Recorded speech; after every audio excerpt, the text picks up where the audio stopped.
Hello friends, welcome back to the my new video guys and my YouTube channel guys. Today friend we are going to upload guys how can we off phone do not disturb in our Oppo phone device. Friends, you want to off guys your phone do not disturb setting.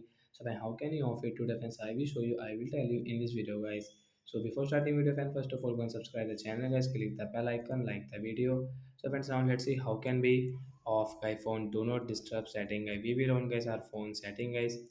After on phone setting, I scroll it, friends. Click on guys your phone sound and vibration, guys. Tap here, then guys scroll it, friends. You can see guys your do not disturb setting. We will tap here. So friends, your phone is not ringing and will vibrate. So friends, you can solve this problem, guys. We will off from here. Then friends, our phone will ring or vibrate in our Oppo phone device. You can use guys your phone all volume setting without any problem, guys. So like that guy, we can off guy by do not disturb. So that's it guys. Thanks for watching the video. I hope friends you've understood how to off phone do not disturb in Oppo phone device. Bye guys.